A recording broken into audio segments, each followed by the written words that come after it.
무슨 말인지 알았죠? 그러니까 세겜에서 단을 쌓은 것은 누구를 기념하기 위해서? 하나님이 나타나신 것을 기념하기 위해서. 그리고 공식적으로 예배를 드리기 위해서 단을 쌓은 것은 베델과 아이가 처음입니다. 처음. 그래서 창세기 13장 3절과 4절에는 처음으로 단을 쌓았다, 그 말씀이 그래서 등장하는 거예요. 그러니까 성경은 정확합니다. 정확해요.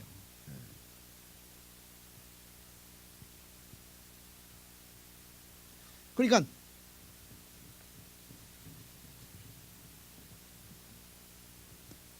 아브라함은 다른 것은 모르지만 그 예배의 전통을 계승한 사람, 예배의 전통을 물려받은 사람이에요.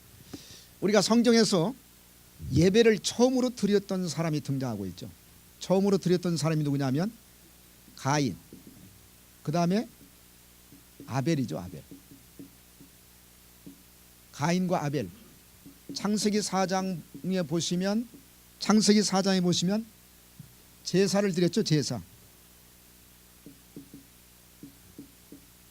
창세기 4장에 보시면 가인과 아벨이 제사를 드렸죠. 그래서 예배가 성경에 보시면 처음으로 시작됐던 사람들이 누구냐면 가인과 아벨입니다. 가인과 아벨. 근데 이것은 개인적인 예배예요. 개인적인.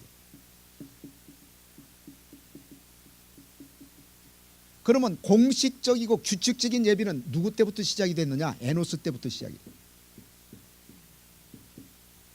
창세기 4장 26절.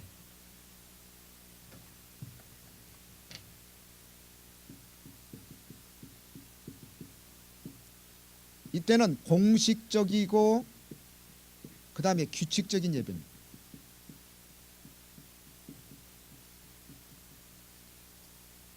그리고 이 예배의 전통이 오늘 본문에 보시면 지금 누구까지 이어졌냐면 아브라함까지 이어져요. 아브라함.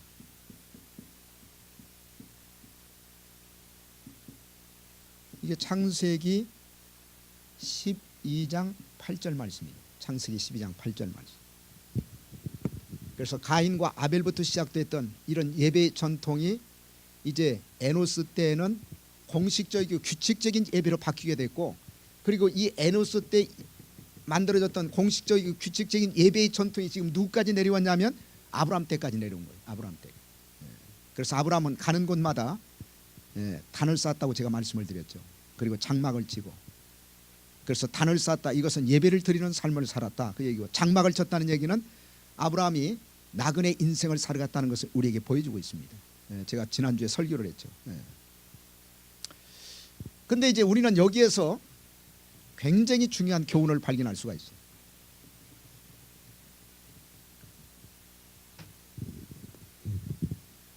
자, 서쪽은 베델이 있습니다. 그 다음에 동쪽은 아이가 있어요. 그 사이에 아브라함이 거했습니다. 요 사이에 아브라함이 거했어요. 여러분, 베델이라는 이름의 뜻이 뭘까요? 하나님의 집이라는 뜻입니다. 베트라는 얘기는 하우스라는 얘기예요. 그 다음에 엘은 갓, 하나님을 의미합니다. 하나님의 집을 의미합니다. 그러니까 하나님의 집이니까 이건 성전을 얘기하고, 오늘날 얘기하면 교회를 얘기하고, 궁극적으로 하나님의 집은 천국을 의미합니다. 천국. 요한복음 14장 2절과 3절에 보시면 예수님께서 승천하기 전에 이렇게 말씀하셨죠. 내 아버지 집에 거할 곳이 많도다. 그러면 예수님이 얘기하신 아버지의 집이 뭡니까? 아버지의 집, 하나님의 집 아니에요. 아버지의 집이 이게 집, 지상에 있는 집을 얘기합니까? 아니에요. 천국이에요. 천국이에요. 우리가 천국 가면 우리가 거할 수 있는 집들이 엄청나게 많습니다. 성경은 그것을 아버지의 집이라고 했어요. 그리고 거할 곳 할 때 이 곳이라는 단어를 영어 성경에 보시면 어떤 성경에서는 거할 곳이 많도다, 이 곳이라는 장소, 곳이라는 단어, 이 곳이라는 단어, 플레이스라는 단어를 어떻게 번역했냐면 맨션으로 변해요. 맨션. 여러분, 맨션 하면 아파트 생각나시죠? 그러니까 한국에서는 아파트에 사는 것이 이 가정주부들의 소원인데 지금은 많이 달라졌습니다만은, 그런데 제일 처음에 조그만 아파트로 가면 사람들이 가지고 있었던 가장 큰 소원이 있었어요. 나는 언제 맨션 아파트에 살까? 그래서 화장실 1개, 거기에 사는 사람들은 꿈이 뭐냐? 화장실 2개짜리 살았으면 좋겠다. 화장실 2개가 되면 화장실 3개짜리 집에 살았으면 좋겠다. 화장실 수를 가지고 그 주택의 그 퀄리티를 결정을 하는데, 그래서 사람들이 옛날엔 그랬어요. 한 20, 30년만 하더라도 맨션 아파트에 사는 것이 꿈이다. 근데 진짜 맨션은 어디에 있는 줄 아십니까? 하늘에 있어요. 우리가 이 땅을 떠나면 주님께서 지어놓으신 아버지의 집 맨션 아파트에 다 입주하게 될 줄로 믿습니다. 아멘. 근데 이 아이라는 단어는 이게 폐허의 무더기라는 뜻이에요. 제가 설교 시간에 한번 설교했잖아요. 여러분, 베델과 아이, 우리의 삶 속에도 우리가 베델의 삶을 살아갈 수도 있고 아이의 삶을 살아갈 수가 있습니다. 뭐에 의해서 결정되느냐? 재단의 차이입니다. 재단. 혹은 예배의 차이, 예배. 그래서 우리가 하나님 앞에 예배드리는 삶을 살아가게 되면 우리는 베델의 축복을 누릴 수가 있어요.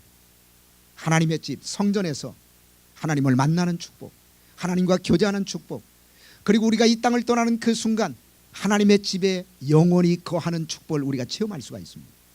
근데 예배 드리지 않고 하나님 앞에 제단을 쌓는 삶을 살아가지 않으면 우리의 마음이 황폐해져요. 우리의 마음이 황폐해집니다. 그리고 우리의 마음이 황폐해지면 나중에 우리가 뭐가 되는 줄 아세요? 황폐나 폐허나 같은 얘기고, 우리의 마음이 황폐해지면 나중에 아간이 됩니다. 아간. 아간. 여러분 아간 들어보셨어요? 아간은 무슨 뭐 이게 물건 이름이 아니라 사람 이름이에요. 사람 이름. 이스라엘 백성들이 가나안 땅을 정복할 때 사실 정복하기 가장 힘들었던 철옹성 같은 성이 어디냐면 여리고성입니다. 그런데 그 여리고성은 하나님의 은혜로 정복했어요. 그 다음에 이제 두 번째 기다리고 있던 성이 바로 이 아이성이에요. 아이성. 아이가 거기에서 나옵니다. 아이. 우리 한국 사람들은 아이라고 얘기하니까 이게 어린아이다 그렇게 생각하는데 그 아이가 아니에요.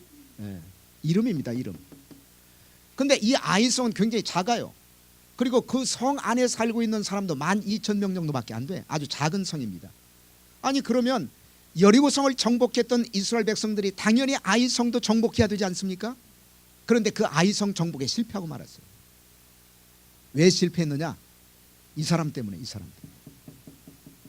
아간이 하나님의 것을 도둑질했어요. 세 가지를 도둑질했는데, 첫째로 시날산 외투 한 벌. 저는 이 여자들이 좋아하는 거라고 생각하는데, 밍크 코트 무슨 뭐 가죽 외투 이런 거 좋아하지 않습니까?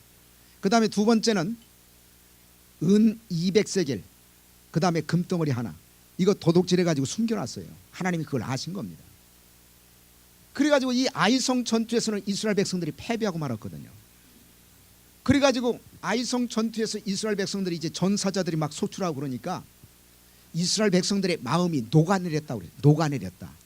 여러분, 이스라엘 백성들의 마음이 녹아내렸다, 그 얘기는 이스라엘 백성들의 마음이 폐허가 된 거예요.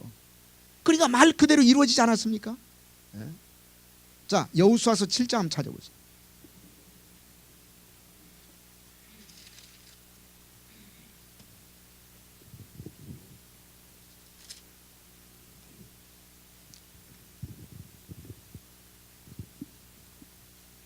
자, 여호수아서 7장 5절 같이 한번 읽겠습니다.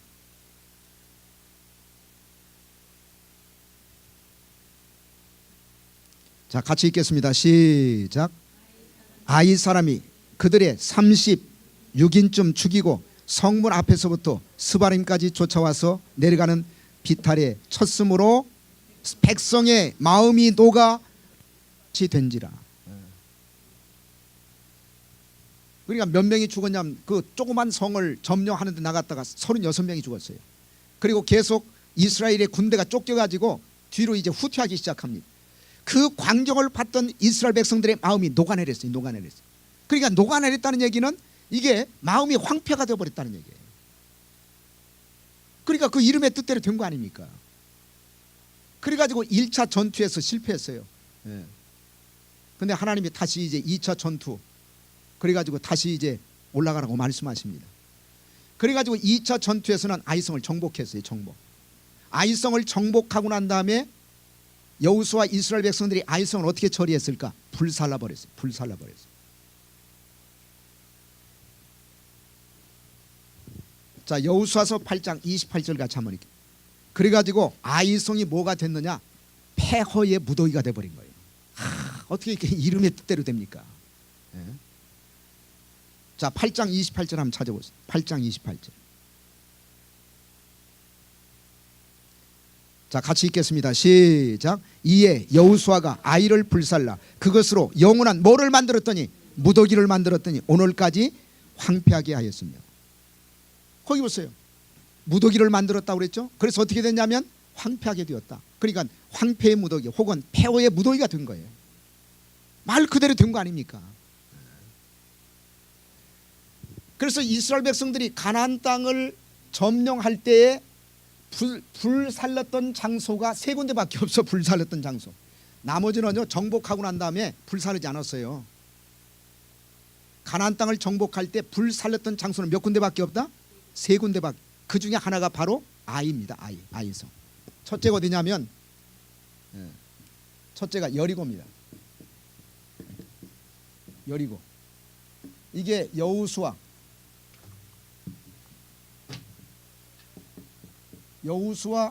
6장 24절이 있어요. 여호수아 6장 24절. 자, 우리 같이 한번 읽겠습니다. 여호수아서 6장 24절 말씀.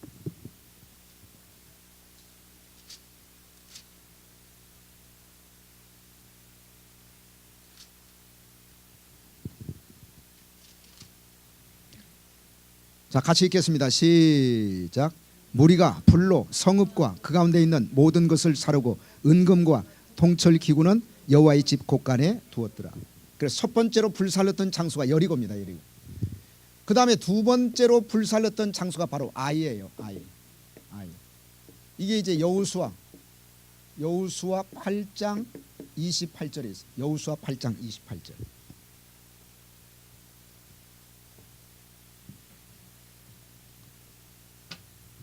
그 다음에 세 번째로 불살랐던 장소가 하솔이에요. 하솔. 이게 여호수아 11장 13절에 있습니다. 자, 여호수아 11장 13절 한번 찾아보세요.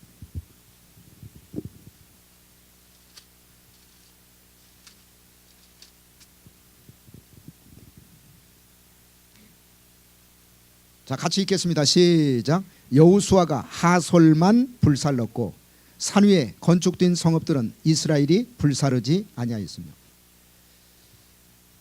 자, 가나안 땅을 정복할 때 불살랐던 세 군데 장소. 첫째가 어디라고요? 여리고. 그 다음에 두 번째 아이. 그 다음에 세 번째 하솔입니다.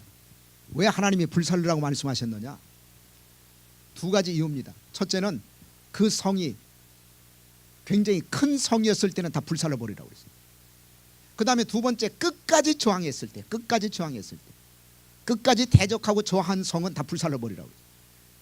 그래서 이 두 번째 아이 성도 불살라 버렸거든요. 그래가지고 결국 어떻게 됐냐면 폐허의 무더기가 된 거예요. 그 이름의 뜻대로 된 겁니다. 근데 보이는 지역만 폐허의 무더기가 된 게 아니고 우리가 예배드리는 삶을 살아가지 않으면 우리의 마음이 폐허가 되고 그 다음에 결국은 우리가 아간이 된다는 얘기입니다. 결국 이스라엘 백성들이 아이성 공략에서 실패했던 가장 중요한 이유가 아간의 범죄 때문에 그랬거든요. 여호수아 7장 1절에 그 말씀이 기록되어 있어요. 그런데 재미있는 사실은 이 아간이라는 이름의 뜻이 재미있어요. 성경에 보시면 이걸 아간이라고도 얘기하고 여호수아 7장 1절은 아간이라고 얘기했습니다. 그 다음에 아갈이라고도 얘기하고 있어요. 아갈. 이것은 역대상 2장 7절에 보시면 아갈로 나와요. 아갈. 자, 역대상 2장 7절 같이 한번 읽겠습니다.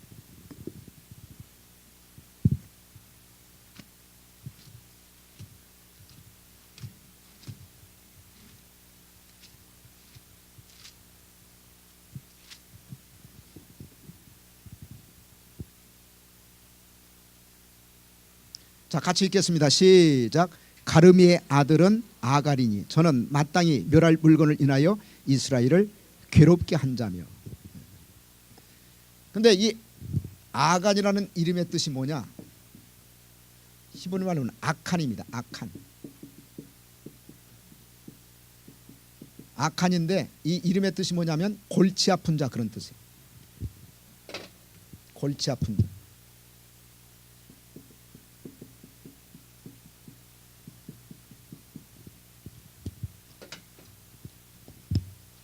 아갈은 히브리 말로 아가르입니다. 아가르. 아가르.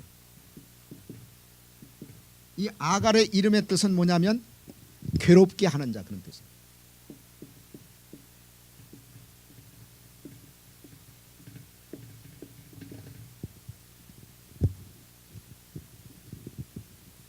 우리가 하나님 앞에 예배를 드리지 않고 우리의 마음이 황폐하게 되면 우리가 아간이 돼요. 그래서 뭐냐? 골치 아픈 존재가 돼요. 골치 아픈 존재.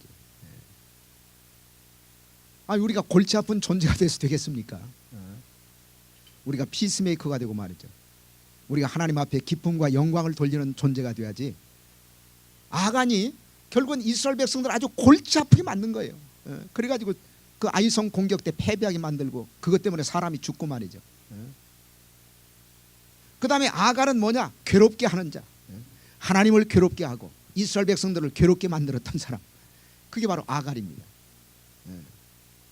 아니, 우리가 베델을 통해서 하나님을 만나고 하나님과 교제하고 우리가 이 땅에서 천국의 축복을 맛보며 살아가는 존재가 돼야지. 우리가 골치 아픈 자가 되고 그 다음에 교회에 괴로움을 주는 자가 되고 그 다음에 하나님 앞에 괴로움을 주는 자가 되고 아갈이 돼서 되겠습니까? 그러니까 우리가 베델과 아이 사이에서 머물렀던 사건을 통해서 배울 수 있는 가장 중요한 교훈이 뭐냐? 예배의 중요성. 예배의 중요성.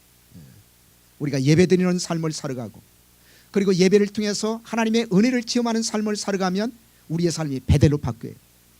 하나님을 만납니다. 그리고 하나님과 교제를 나눕니다. 그리고 궁극적으로 우리가 이 땅을 떠나서 하나님 앞에 가게 되면 하나님의 영원한 집 천국에 거하는 축복을 받습니다.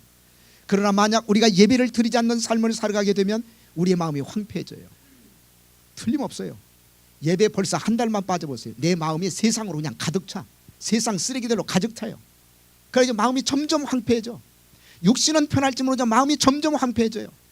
그러면 결국 황폐, 이 폐허의 무더기가 되고 내 자신이 결국은 아간이 되어서 골치 아픈 존재가 되고 그리고 하나님 앞에 그리고 백성들에게 괴로움을 주는 존재가 된다는 사실.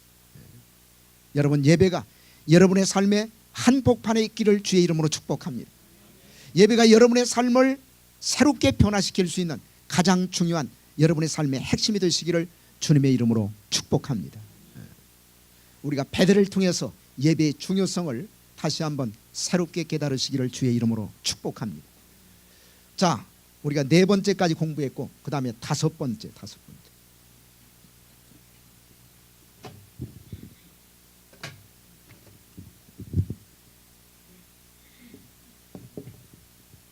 다섯 번째 머물렀던 장소는 어디입니까?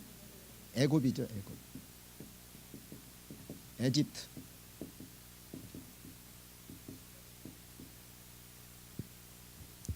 자, 애굽에서 어떤 사건이 있었을까? 다음 주 이 시간에 계속해서 말씀을 드리겠습니다.